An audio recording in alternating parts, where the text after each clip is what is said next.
양력 1397년 5월 15일 세종대왕이 태어났습니다. 후에 그가 태어난 날은 스승의 날로 지정되었죠. 사실 세종은 왕이 될 운명은 아니었습니다. 일부는 형 양녕대군이 동생 세종에게 왕위를 물려주기 위해 미친 척 연기했다고 알려져 있기는 하지만 실제 실록에서는 양녕대군이 세종을 존경하지만은 않았습니다. 오히려 그를 질투하고 왕세자의 자리에서 떨어지자 너 때문이라며 책망하는 모습까지 보였죠. 형제 간 갈등의 원인에는 아버지 태종, 이방원이 있었습니다. 이방원은 스스로 왕위에 오른 사람입니다. 원래 태조 이성계는 조선 건국에 큰 공을 세운 이방원이 아닌 두 번째 아내 신덕왕후와의 사이에 낳은 이방석을 왕세자로 책봉하였었죠. 그 뒤에는 신하 정도전이 있었습니다. 이는 이방원과 정도전 사이 권력 다툼으로 이어졌고 이방원은 혹시나 정도전 측에서 사람을 사주해 자신들을 죽일까봐 아들들을 모두 다른 곳에서 키웠다고 합니다. 장남인 양녕대군은 외가에, 둘째인 효령대군은 측근 홍영리의 집에 부탁했죠. 다만 세종은 이때 당시 태어난 지 1년도 채 안 되었기 때문에 집에서 키웠다고 합니다. 그로부터 1년 뒤 정도전은 사병을 없애자고 주장했습니다. 명목은 중앙의 군대를 집중하여 더 큰 힘을 갖추자는 것이었지만 실제 목적은 이방원의 군대를 뺏는 것이었죠. 정도전의 목적을 꿰뚫어 본 이방원은 정도전을 죽였습니다. 이 사건 이후 정치적 실세가 된 이방원은 우선 형 이방과를 왕으로 올렸다가 얼마 뒤 왕위를 물려받아 태종이 되죠. 태종은 아들들이 자신처럼 왕위를 놓고 싸우는 것을 원치 않았습니다. 그래서 곧바로 장남 양녕을 세자로 책봉하였죠. 세종이 8세가 된 때의 일이었습니다. 하지만 태종은 사실 양녕을 그리 탐탁게 여기지는 않았습니다. 특히 양녕이 공부를 게을리하는 것을 매우 싫어했죠. 양녕은 궁 안에 틀어박혀 책을 읽는 것보다 밖으로 나가 사람들과 뛰어놀며 매사냥을 하는 것을 좋아하는 사람이었습니다. 가끔 신하가 그를 말리며 왕의 명령이니 제발 수업을 들으라 고 간청하기도 했지만 그럴 때면 지금은 아프니 저녁에 수업을 듣겠다고 일단 미룬 뒤에 저녁에도 수업을 듣지 않았다고 하죠. 세종은 양녕과는 정반대였습니다. 그는 책을 너무 많이 읽어 오히려 건강을 해칠까봐 책을 압수해야 할 정도였죠. 태종은 그런 세종의 모습을 걱정하기도 했지만 한편으로는 자랑스러워했습니다. 세종대왕이 9세가 되었을 때 창덕궁 건설을 기념하기 위해 연회가 열렸는데 이날 태종은 신하들에게 양녕이 아닌 세종이 쓴 글씨를 보여주며 자랑했다고 하죠. 하지만 태종은 성리학적 지식을 중요시하는 시대 분위기 속에서는 공부를 많이 하는 것이 무엇보다 중요하다는 것을 알고 있었습니다. 태종은 양녕에게 자신의 부족한 점을 솔직하게 고백하기도 했습니다. 젊었을 적에 편안히 놀기만 하고 배우지 않았더니 거동에 절도가 없어서 백성들의 기대에 부응하지 못한다며 아들만큼은 학문에 정진하며 백성들에게 존경받기를 바랐죠. 하지만 양녕은 아버지의 속뜻을 이해하지 못했고 행동 또한 전혀 바뀌는 게 없었습니다. 이런 양녕에게 태종은 당근보다 채찍을 사용했습니다. 애초에 태종은 양녕을 세자로 정했을 때 호랑이가 새끼를 키우는 심정으로 어미 세자를 키울 것이라고 각오를 다졌었다고 합니다. 태종은 양녕이 공부를 소홀히 하면 내시들의 종아리를 쳤습니다. 세자인 아들을 때릴 수는 없으니 대신 그를 곁에서 모시는 내시들에게 꼬투리를 잡은 것이죠. 그럼에도 양녕이 공부하지 않자 이번에는 세자에 가까운 시중을 드는 노분의 엉덩이를 때렸습니다. 이에 화가 난 노분은 이것이 왜 소인의 죄입니까? 라며 세자에게 툴툴대기도 했죠. 하지만 태종이 아무리 양녕을 압박하고 주변 사람들을 괴롭혀도 양녕은 공부를 게을리했다고 합니다. 머리가 지끈거리고 꿈에서 보이면 오한이 난다고 투덜대기만 했죠. 실제로 세자 시절 양녕은 대학 연이라는 책의 토론 수업을 마치는데 6년이 걸렸다고 합니다. 똑같은 책을 세종은 즉위 직후 정무를 살피는 와중에도 5개월 만에 마쳤다고 하죠. 태종이 보기에 양녕은 부족한 점이 공부뿐만이 아니었습니다. 심지어 태종은 양녕이 밥을 먹는 모습을 가지고도 혼을 내곤 했죠. 밥풀을 흘리고 먹다니 농부들에게 고맙지도 않는가? 내가 비록 나이가 어리지만 세자가 아니냐? 계속되는 아버지의 질책에 양녕은 어느 순간 아버지를 원망하기 시작합니다. 내가 바란 것은 아버지의 따뜻한 눈길 한 번. 방금 보신 화면은 영화 사도의 한 장면이지만 이렇게 말한 것은 사도세자뿐만이 아니었습니다. 양녕도 아버지에게 서운한 마음을 분출하기도 했죠. 보기만 하면 훈계하고 혀를 차고 위협하거나 짓누르시질 않는가? 나를 그렇게 못마땅해 하실 이유가 뭐란 말인가? 세종은 양녕과 정반대였습니다. 공부를 좋아했던 세종은 심지어 책을 한번 읽으면 잊어버리는 일이 없었다고 합니다. 또 단순히 다독에만 초점을 맞춘 것이 아니라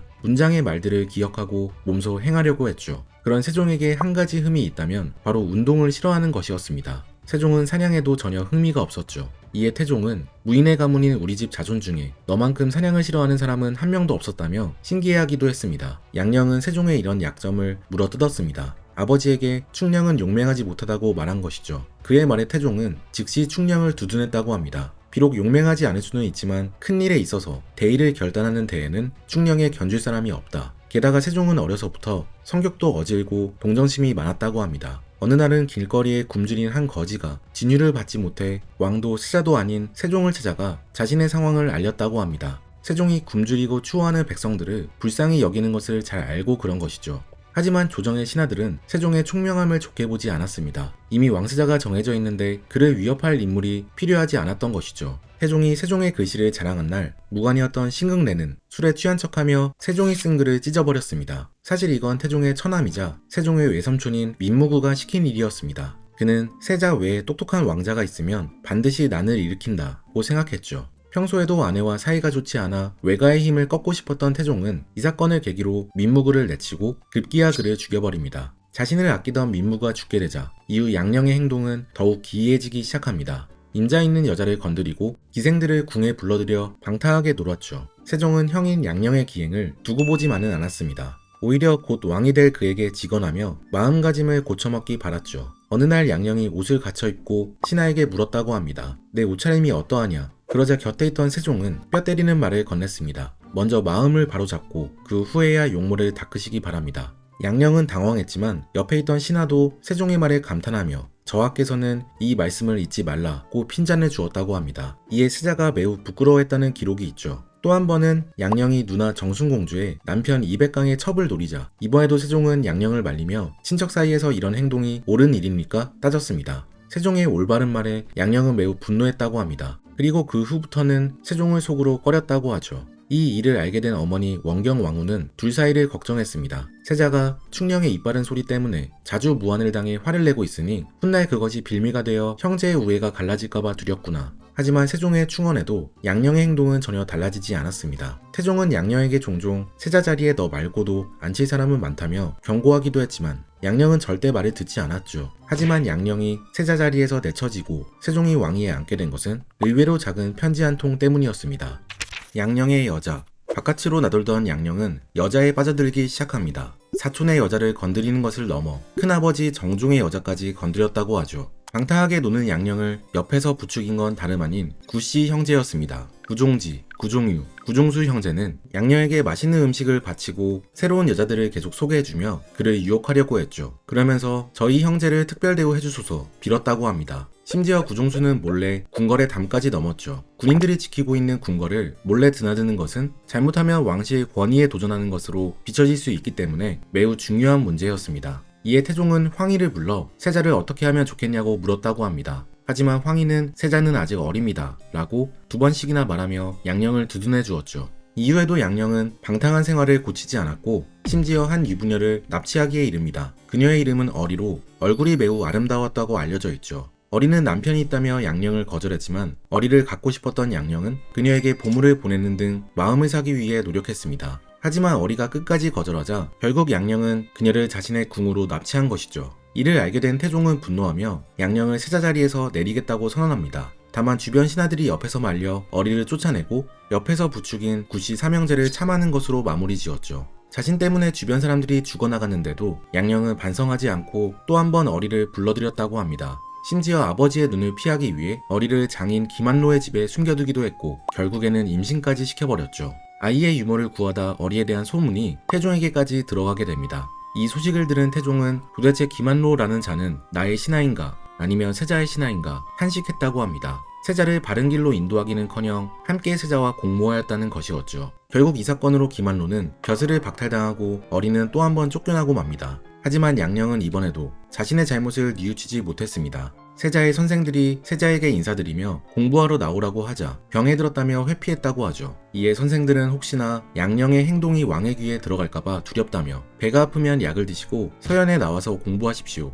라고 일렀습니다. 그러자 세자는 복통이 아니라 마음의 병이라며 태종에게 죄를 지었으니 마음이 편치 않다고 했죠. 그의 말에 선생은 이미 지나간 것을 뉘우치고 개과천선하여 성상의 마음을 위로하소서 라고 답했습니다. 부모에게 불효한 것 같아 마음이 불편하면 마음을 고쳐먹고 공부를 열심히 해야지 그렇게 쉬고만 있으면 되겠냐는 뜻이었죠. 하지만 양령은 선생의 말을 듣지 않았습니다. 오히려 양령은 며칠 뒤 아버지 태종에게 당신은 잘난 게 무엇이냐 라며 분노를 가득 담은 편지 한 통을 보냈습니다. 이 편지에는 이렇게 적혀 있었다고 합니다. 전하는 시녀를 다 궁에 들이시면서 왜 저는 안 되는 겁니까? 제가 어리를 내보내지 않은 것은 그녀가 밖에서 살아나가기가 어려울 것 같아 불쌍히 여긴 것 뿐입니다. 여기서 큰 문제점은 사실 태종도 여자 문제에 있어 깨끗한 것이 아니었다는 점입니다. 아내와 사이가 좋지 않았던 태종은 첩을 많이 두었던 것으로 알려져 있죠. 양령이 보낸 편지는 자신의 죄를 변명하면서 본인도 태종과 똑같은 행동을 한 것뿐이니 잘못을 묻기 전에 아버지 스스로 되돌아보라는 상당히 도발적인 편지였습니다.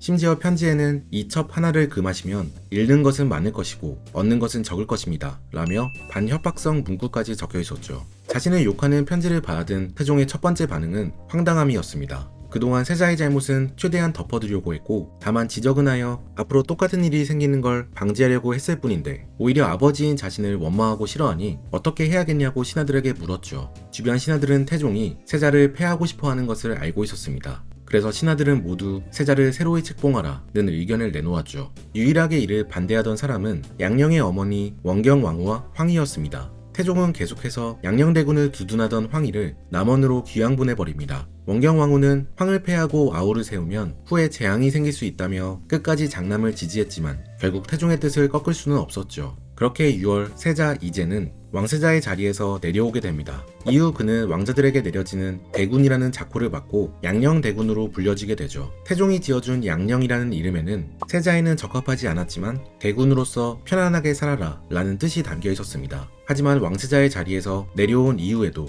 양령의 기행은 계속되었다고 합니다. 심지어 본인 아들의 여자까지 건드렸죠.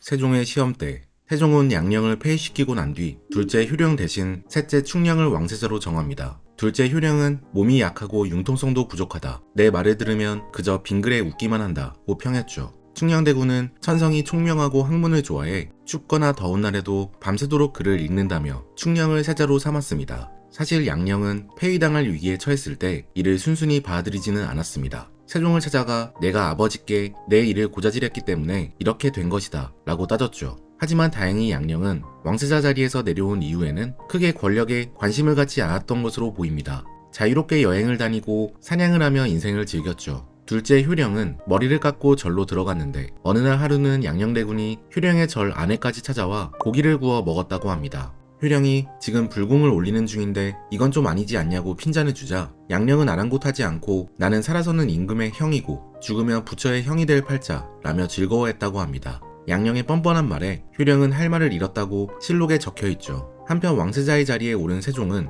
몇 달 되지도 않아 시험대에 빠지게 됩니다. 태종이 갑자기 왕위를 세종에게 물려주겠다고 선언한 것이죠. 사실 태종은 양령이 왕세자 자리에 있을 때도 몇 번이나 왕위를 물려주겠다고 이야기한 적이 있었습니다. 하지만 이는 자신의 편을 들지 않는 신하가 누구인지 시험하기 위한 장치에 불과했습니다. 태종은 왕위를 물려주는 척하며 누가 적극적으로 반대하는지 혹은 가만히 있는지 살폈습니다. 그리고 신하들의 반대에 못 이기는 척 다시 왕위를 넘겨받으며 가만히 있는 사람에게는 꼬투리를 잡아 죄를 물었죠. 실제로 이번에도 태종은 세종에게 왕위를 물려주기는 했지만 권력의 핵심인 병권은 넘겨주지 않았다고 합니다. 또 한 신하가 세종에게만 중요한 일을 알리고 자신에게는 알려주지 않자 화를 내며 그를 일금부에 가둬버렸죠. 태종의 최종 목적은 세종의 장인이자 영의정인 시몬을 제거하는 것이었습니다. 시몬이 명나라로 떠날 때 많은 사람들이 그를 배웅했다는 것이 이유였죠. 태종은 세종의 강력한 왕권을 위해서는 아내 쪽 세력이 힘을 쓰면 안 된다고 생각했습니다. 결국 시몬에게는 사약이 내려지고 숨을 거두게 되죠.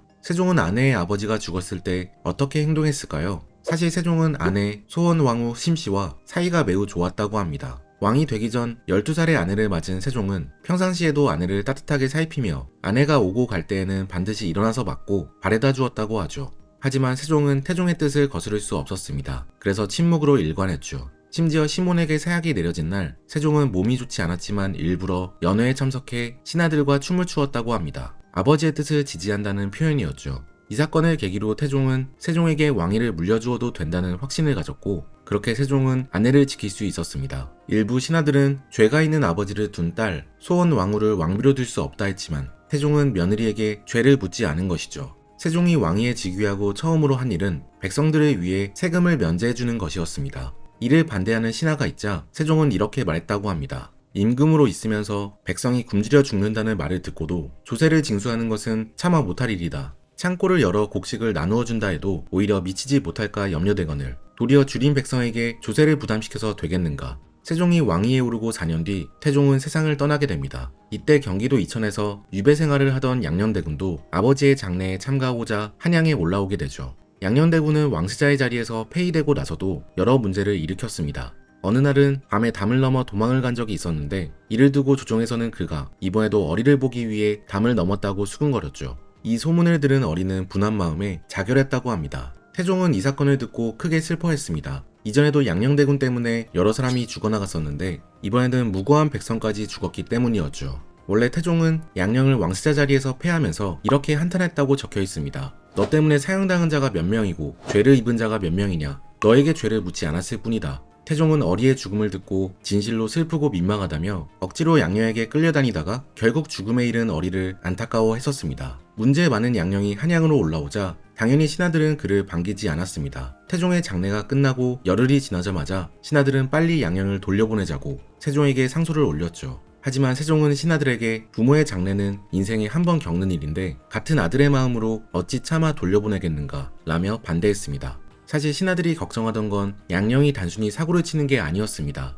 혹시나 양녕이 계속 한양에 머물다가 간사한 사람들의 계략에 빠져 혹여 반란까지 일으킬 수 있다고 생각한 것이었죠. 신하들이 이 점을 들어 계속 세종을 설득했고 결국 세종은 양녕을 이천으로 돌려보냈다고 합니다. 이후 세종은 태종의 간섭 없이 본격적인 자신만의 정치를 시작하게 됩니다. 위대한 세종. 세종대왕의 가장 큰 업적 중 하나는 집현전을 부활시킨 것입니다. 원래 집현전은 고려 전기에 만들어졌는데 당시에는 연영전이라는 이름으로 불리었죠. 이후 고려 인종 때 집현전이라는 이름으로 바뀌었지만 나이 많은 학자들이 차지한 유명무실한 기관이었다고 합니다. 세종은 집현전을 젊은 관료들이 자유롭게 연구하는 기관으로 탈바꿈시켰습니다. 또 집현전에 채용되는 학자들에게 여러 가지 특권을 주었는데요. 학문에만 전념할 수 있도록 생활비를 지원해 주었고 다른 관직도 겸할 수 있게 해줬죠. 대신 집현전 학자들은 엄격한 방식으로 채용되었습니다. 세종은 학문은 기본이고 인성까지 평가해 사람을 뽑았다고 하죠. 이들은 모두 왕이 나오는 경연에 직접 참석할 수 있었기 때문에 젊은 학자들은 임금의 눈에 들기 위해 매일 밤 열심히 공부했다고 합니다. 반대로 집현전 학자가 아닌 고위 관료들도 신인 관료들에게 뒤지지 않기 위해 공부를 해야 하는 상황이 만들어졌죠. 자연스레 조선의 관료들은 임금의 눈에 띄거나 살아남기 위해 공부에 몰입해야 하는 환경이 마련된 것입니다. 한편 세종은 관료들에게만 공부를 강요한 것은 아니었습니다. 자신 먼저 솔선수범하는 태도를 보였죠. 집현전 학자였던 신숙주가 밤 늦게까지 공부하자 세종은 본인도 늦게까지 책을 읽었고 신숙주가 잠에 든 것을 확인하고는 자신의 곤룡포를 덮어주었다는 일화가 유명합니다. 실제로 세종은 하루에 5시간만 잘 정도로 잠도 자지 않고 일했다고 합니다. 그 결과 그는 백성들을 위해 훈민정음을 만들게 되었죠. 흔히 훈민정음은 세종과 집현전 학자들이 함께 만들었거나 아니면 집현전 학자들이 토론하며 만들고 세종이 지원만 한 것으로 생각하기 쉽지만 사실 훈민정음은 세종이 거의 홀로 만든 것이라고 합니다. 여기에는 나름의 이유가 있었죠. 훈민정음 창제는 공식적으로 학자들을 끼고 진행할 수 없는 업무였습니다. 일단 조정 내에서 반대가 매우 심했는데 그 이유는 단독으로 문자를 만드는 것을 중국이 알게 되면 비난할 수 있고 한자가 아닌 새로운 문자를 쓰면 스스로 오랑캐가 되는 것이라 생각했기 때문이죠. 또 조정의 신하들은 이두라는 표기법이 이미 있으니 새롭게 표기법을 개발할 필요가 없고 훈민정음을 보급하여 백성들이 글을 읽는다고 억울한 사람들이 줄어들지 않을 거라 생각했습니다. 하지만 세종의 생각은 달랐습니다. 우선 이두는 한자의 음과 뜻을 빌어온 표기법으로 최소한의 한자를 알아야 하기에 백성들이 사용할 때 불편한 점이 많았습니다. 특히 천민의 경우 이두조차 읽지 못했죠. 또 세종은 백성들이 죄를 저지를 때 무엇이 죄인지 알지 못하고 저지르는 경우도 많다고 생각했습니다.